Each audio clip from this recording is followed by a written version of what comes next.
C'est une garantie donnée au salarié lors de son embauche. L'employeur s'engage à lui verser, en cas de licenciement futur, un certain nombre de mois de salaire.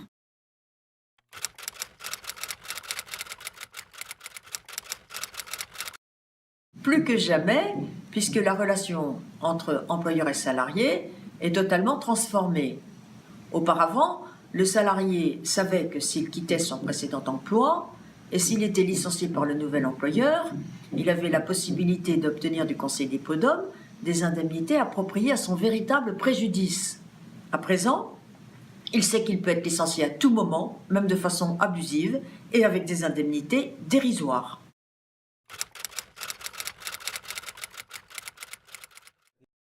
Le salarié qui change de poste perd son ancienneté. Or, le nouveau barème imposé au juge en cas de licenciement abusif est fixé uniquement en fonction de l'ancienneté. Ainsi, quand un salarié prend un nouvel emploi, s'il est licencié par exemple au bout de 2 ans, s'il saisit le Conseil des prud'hommes et s'il gagne, il ne pourra toucher au maximum qu'une indemnité de 3 mois. Aucun salarié ne prendra le risque de saisir le Conseil des prud'hommes pour une indemnité limitée à 3 mois. Par conséquent, si l'employeur veut attirer un nouveau talent, il ne pourra pas l'attraper avec du vinaigre, il devra le garantir contre le licenciement.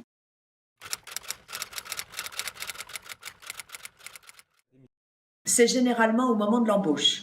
Il fait valoir qu'il n'est pas question qu'il quitte un emploi où il a de l'ancienneté et une évolution de carrière favorable pour risquer à tout moment par la suite d'être licencié sans aucune indemnité. S'il n'est pas en poste mais en recherche d'emploi, il soutiendra à ce moment-là qu'il hésite entre plusieurs propositions.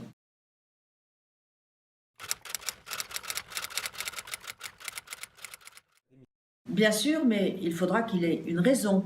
Par exemple, on lui a fait une proposition attractive ailleurs et au final il accepte de rester. Ou autre exemple, la société est à vendre et on a impérativement besoin de lui pour assurer la transition.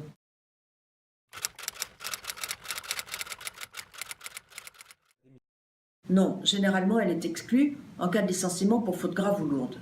Ce serait un peu facile pour le salarié de négocier une indemnité contractuelle confortable et dans la foulée d'obliger l'employeur à le licencier, par exemple pour désertion de poste. Dans certains cas, s'il est en position de force, le salarié peut même obtenir que l'indemnité lui soit payée en cas de licenciement pour faute grave. Il entend alors se prémunir contre un montage de dossier visant à le priver de son indemnité.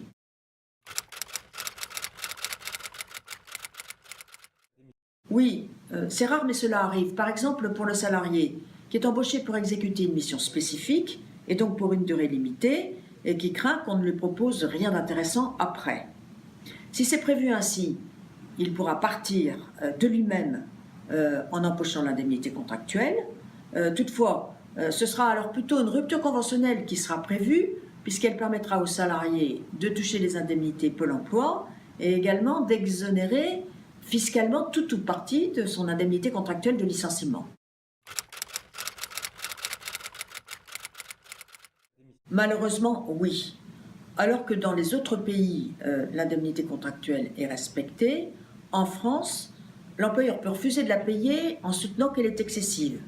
Le salarié est alors dans l'obligation de saisir le Conseil des prud'hommes qui décidera soit de maintenir l'indemnité, soit de la réduire.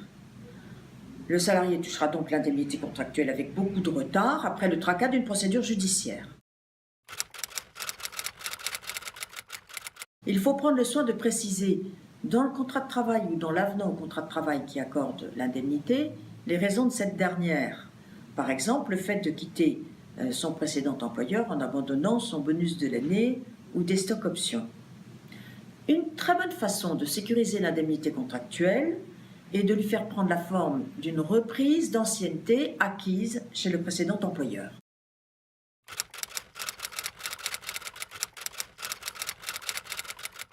Il n'est pas question d'exiger, mais de demander. S'il existe une pratique de golden parachute au sein de l'entreprise, l'employeur est obligé d'en faire bénéficier le salarié qui en émet la demande. Il n'est pas question que ce dernier découvre après coup que d'autres ont eu ce qui lui a été refusé à lui, parce que sa motivation en prendrait un coup.